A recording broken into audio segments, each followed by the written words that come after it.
నిర్మల్ జిల్లా కేంద్రంలోని కౌంటింగ్ నిర్వహించేందుకు అధికారులు సమాయత్తమవుతున్నారు. కౌంటింగ్ కేంద్రం వద్ద పోలీసులు గట్టి బందోబస్తును ఏర్పాటు చేశారు. స్థానిక ప్రభుత్వం పాలిటెక్నిక్ కళాశాలలో కౌంటింగ్ కేంద్రాలను ఏర్పాటు చేశారు. నిర్మల్, మోదోల్, ఖానాపూర్ నియోజకవర్గాలకు సంబంధించిన కౌంటింగ్ ఏర్పాట్లపై అధికారులు ఆరా తీస్తున్నారు. ఇదే విషయంపై మరింత సమాచారాన్ని మా ప్రతినిధి జోషి లైవ్ ద్వారా అందిస్తారు. జోషి, చెప్పండి, అక్కడ నిర్మల్లో ఎటువంటి ఏర్పాట్లు చేశారు? ఎస్పెషల్లీ కౌంటింగ్ కేంద్రాల వద్ద భద్రతాపరమైన చర్యలు ఏ విధంగా తీసుకున్నారు? జోషి. రైట్ వెన్నెల, గుడ్ ఈవినింగ్. ఆదిలాబాద్, నిర్మల్ జిల్లాలకు సంబంధించి నిన్న జరిగినటువంటి ఎన్నికల ప్రక్రియకు సంబంధించి ఎల్లుండి నిర్వహించే కౌంటింగ్ కేంద్రాల వద్ద అంటే ఇదివరకే ఆయా పోలింగ్ స్టేషన్లకు సంబంధించినటువంటి ఈవీఎంలు, వీవీప్యాట్లు అన్ని కూడా స్ట్రాంగ్ రూమ్ లకు చేరుకున్నటువంటి పరిస్థితి. ప్రస్తుతం మనం ఇక్కడ ఆదిలాబాద్ జిల్లా కేంద్రంలో ఉన్నటువంటి టిటిడిసి కేంద్రంలో ఏర్పాటు చేసినటువంటి స్ట్రాంగ్ రూమ్ వద్ద ఉన్నాము.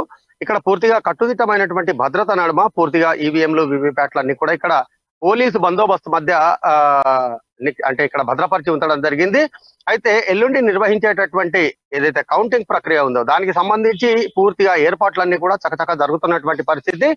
అయితే ఎల్లుండి ఉదయం 7 గంటలకు ఈ కౌంటింగ్ ప్రక్రియ ప్రారంభమయ్యేటటువంటి పరిస్థితులు ఉన్నాయి.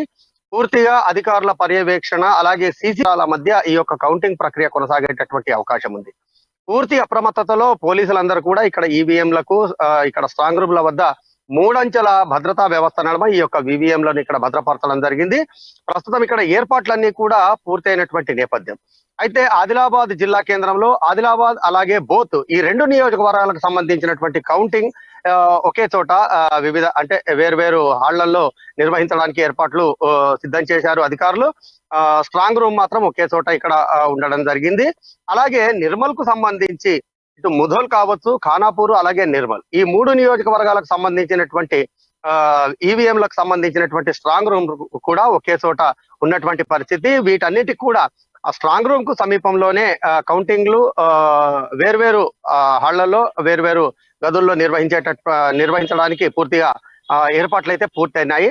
అయితే ఇప్పటి వరకు ఉన్నటువంటి పరిస్థితి చూసినట్లయితే మాత్రం ఖచ్చితంగా 7 గంటలకు మొదలయ్యేటటువంటి యొక్క కౌంటింగ్ ప్రక్రియ మధ్యాహ్నం 12 గంటల వరకు పూర్తిగా ఫలితాలు వచ్చేటటువంటి అవకాశాలు కనిపిస్తున్నాయి. అలాగే నిర్మల్, ఆదిలాబాద్ తో పాటుగా మంచిర్యాల జిల్లా కేంద్రంలో 3 నియోజకవర్గాలకు సంబంధించి, ఆసిఫాబాద్ లో 2 నియోజకవర్గాలకు సంబంధించినటువంటి కౌంటింగ్ ప్రక్రియ కొనసాగనుంది. దీనికి అక్కడి అధికారులందరూ కూడా పూర్తిగా ఏర్పాట్లు సిద్ధం చేయడం జరిగింది.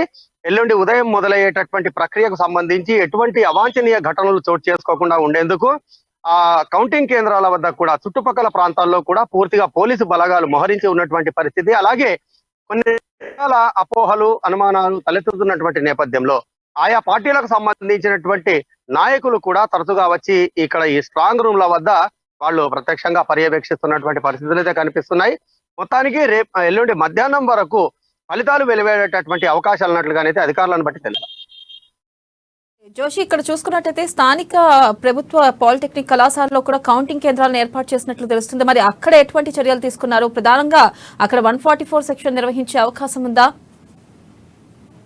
పూర్తిగా ఇదివరకే అంటే ఎన్నికల కోడ్ ప్రస్తుతం అమలు ఉన్నటువంటి నేపథ్యంలో ఎన్నికలకు సంబంధించినటువంటి సెంటర్ల వద్ద కావచ్చు, అలాగే ప్రచారం ముగిసినటువంటి రోజు నుండి కూడా పూర్తిగా 144 సెక్షన్ ఉన్నటువంటి పరిస్థితి.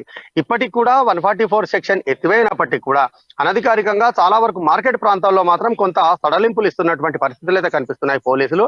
సాధారణ ప్రజానీకానికి సంబంధించినటువంటి నిత్య జీవనంలో ఎటువంటి ఆటంకాలు తలెత్తకుండా ఉండేందుకు, ఆయా పనుల నిమిత్తం బయటకు వచ్చేటటువంటి క్రమంలో వాళ్ళకి ఇబ్బందులు తలెత్తకుండా ఉండేందుకు అవసరమైనటువంటి సడలింపులు అనధికారికంగా కొనసాగుతున్నటువంటి పరిస్థితి. అయితే ఇక్కడ ఆదిలాబాద్ లో కావచ్చు, అలాగే నిర్మల్లో పాలిటెక్నిక్ కళాశాలలో కావచ్చు, ఇక్కడ ఈ 2 చోట్ల కూడా పూర్తిగా పట్టణంలో అంటే జిల్లా కేంద్రాల్లో పూర్తిగా వేరే ప్రాంతాల్లో ఈ యొక్క అనధికారిక సడలింపులు కొనసాగుతున్నప్పటికీ కూడా కౌంటింగ్ సెంటర్లు అలాగే ఈ యొక్క స్ట్రాంగ్ రూమ్స్ ఏవైతే ఉన్నాయో వాటితో పాటు వాటి చుట్టుపక్కల ప్రాంతాల్లో అయితే పూర్తిగా 144 సెక్షన్ కు సంబంధించినటువంటి చర్యలు పూర్తిగా అమలవుతున్నటువంటి పరిస్థితి. అనుమానాస్పదంగా సంచరించేటటువంటి వ్యక్తులు కావచ్చు, అనుమానాస్పద వస్తువులు కావచ్చు, వాటిపైన పూర్తిగా పోలీసులు అప్రమత్తమైనటువంటి నిఘాను కేంద్రీకరించగలిగింది. ఎటువంటి అనుమానాస్పదమైనటువంటి వ్యక్తులు, వస్తువులు ఉన్నప్పటికీ కూడా వెంటనే వాటికి సంబంధించి సత్వర చర్యలు చేపడుతున్నటువంటి పరిస్థితి. అలాగే ఇక్కడ ఆదిలాబాద్ జిల్లా కేంద్రంలో స్ట్రాంగ్ రూమ్లను ఇదివరకే పోలీసు అధికారులు అలాగే జిల్లా కలెక్టర్ కూడా సందర్శించి వెళ్లడం జరిగింది. ఇక్కడ అవసరమైనటువంటి చర్యలకు సంబంధించి సంబంధిత అధికారులందరికీ కూడా సూచన సలహాలు అలాగే ఆదేశాలు ఇచ్చినటువంటి పరిస్థితుల నేపథ్యంలో ఎటువంటి ఘటనలు చోటు చేసుకోకుండా ఉండేందుకు అవసరమైనటువంటి స్థాయిలో భద్రత మాత్రం కట్టుదిట్టంగా ఉందని చెప్పవచ్చు వెన్నెల. అలాగే జోషి, ఇక్కడ ఎన్ని కౌంటింగ్ కేంద్రాలను ఏర్పాటు చేశారు జోషి? ఇక్కడ అంటే ప్రతి నియోజకవర్గంలో కూడా అభ్యర్థులు ఎందరున్నప్పటికీ కూడా ఈవీఎంల సంఖ్య ఇప్పుడు ఉదాహరణకు ఆదిలాబాద్ లో చూసుకున్నట్లయితే 25 మంది అభ్యర్థులు ఉన్నటువంటి నేపథ్యంలో ప్రతి పోలింగ్ సెంటర్ లో 2 ఈవీఎంలను ఏర్పాటు చేయడం జరిగింది. అయితే ఆ 2 ఈవీఎంలు కూడా ఒక వీవీప్యాట్ కు కనెక్ట్ అయి ఉన్నటువంటి పరిస్థితి.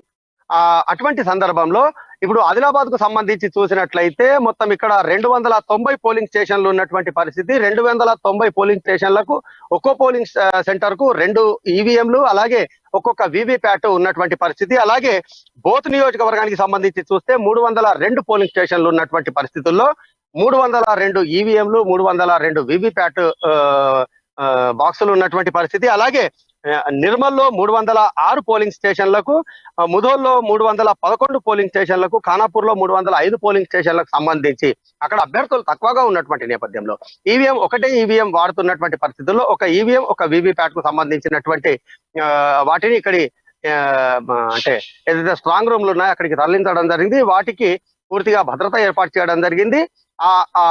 ఏవైతే స్ట్రాంగ్ రూమ్స్ ఉన్నాయో ఒకటే హాల్ ఉందా 2 ఉన్నాయా అనేది పక్కన పెడితే మధ్యలో అంటే ఒక గట్టి కంచెను ఏర్పాటు చేయడం జరిగింది పోలీసులు.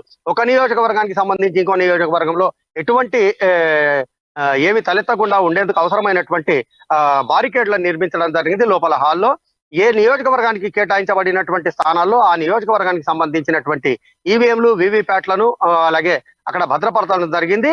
అయితే ఈ వీవీప్యాట్లకు సంబంధించినటువంటి విషయంలో అంటే ప్రధానంగా ఈవీఎంలకు సంబంధించినటువంటి విషయంలో ఆదిలాబాద్ లో చూసినట్లయితే ఒక రకమైనటువంటి అనుమానాలకు తావిస్తున్నట్లుగా తెలుస్తోంది. ఎన్నికలకు సంబంధించిన రోజున నిన్న 2 ఈవీఎంలను వినియోగించినటువంటి అధికారులు వాస్తవంగా నిబంధనల ప్రకారంగా చూసినట్లయితే క్రమ సంఖ్యలో 1 నుండి 25 వరకు వరుస క్రమంలో ఉండాల్సినటువంటి అభ్యర్థులు ఒక ఈవీఎం అంటే 1వ నంబర్ ఈవీఎం కు సంబంధించినటువంటి ఈవీఎం పైన ఉండాల్సింది. అలాగే ఆ తర్వాత వచ్చేటటువంటి క్రమ సంఖ్యలు కింద ఉండాల్సింది. కానీ 2 ఈవీఎంలను పక్కన పెట్టినటువంటి కారణంగా 1వ నంబర్ పై ఉన్నటువంటి అభ్యర్థికి సంబంధించినటువంటి విషయంలో ఈ మొదటి ఈవీఎం పైన ఓటు నమోదు చేశారా లేకపోతే 2వ ఈవీఎం పైన ఓటు నమోదు చేశారా అనేటటువంటి ఒక అనుమానం అయితే నెలకొన్నటువంటి నేపథ్యం ఇది. అంటే అనుకోకుండా యాదృచ్ఛికంగా జరిగిందా లేకపోతే ఇంకా ఏదైనా కారణాల చేత ఈ విధంగా జరిగిందా అనేటటువంటి అనుమానాలు అయితే చక్కర్లు కొడుతున్నటువంటి పరిస్థితి. పూర్తిగా అంటే ఈవీఎంలు ఓపెన్ అయిన తర్వాత ఎన్నికలు అంటే ఓట్లు పోలయ్యేటటువంటి క్రమంలో దీనికి సంబంధించినటువంటి అనుమాన నివృత్తి జరిగేటటువంటి అవకాశం ఉంది. మొత్తానికి చూసినట్లయితే కౌంటింగ్ కు సంబంధించినటువంటి ఏర్పాట్లన్నీ పూర్తయినటువంటి పరిస్థితి. స్ట్రాంగ్ రూమ్ల వద్ద మాత్రం కట్టుదిట్టమైనటువంటి 3 అంచెల భద్రత మాత్రం కొనసాగుతుంది వెన్నెల. అయితే మీరు అన్నట్టు చూసుకున్నట్టయితే జోషి 2 సెంటర్లో గనక నిన్న కూడా ఆదిలాబాద్ లో ప్రధానంగా ఈవీఎంలో ఒకరికి ప్రశ్నిస్తే మరొకరికి వెళ్లడం జరిగింది. ఈ నేపథ్యంలో ఈ ఓట్లను ఎలా లెక్కించనున్నారు జోషి? వాస్తవంగా సాంకేతికంగా చూసినట్లయితే ఇటువంటి వాటిని ఏ విధంగానూ కూడా లెక్కించేటటువంటి పరిస్థితులు ఉండవని చెప్పవచ్చు. ఇది కొన్ని సందర్భాల్లో యాదృచ్ఛికంగా చోటు చేసుకునేటటువంటి సాంకేతిక అంశమే అయినప్పటికీ కూడా మరికొన్ని సందర్భాల్లో గతంలో కూడా చాలా ఎన్నికల్లో ఈ విధమైనటువంటి అనుమానాలు తలెత్తడం అలాగే వీటికి సంబంధించి కొన్ని చోట్ల కొంతమంది అభ్యర్థులు కోర్టులను కూడా ఆశ్రయించినటువంటి పరిస్థితి, ఎన్నికల సంఘాన్ని కూడా ఆశ్రయించినటువంటి సందర్భాలు చాలా ఉన్నాయి. అయితే ప్రస్తుతం ఉన్నటువంటి పరిస్థితుల్లో పూర్తిగా మనం అందరినీ కూడా నిందించినటువంటి పరిస్థితి. కానీ కొంతమంది అధికారుల కారణంగా ఈ విధంగా జరిగింది అనేటటువంటి ఒక అనుమాన రకమైనటువంటి వ్యాఖ్యలు అయితే మనకు వినిపిస్తున్నటువంటి పరిస్థితి. ఏదేమైనప్పటికీ కూడా ఒకమారు నమోదైనటువంటి ఓటుకు సంబంధించి దాన్ని ఎవరికి నమోదైతే వాళ్ళ దానికి పరిస్థితులు ఉంటాయి.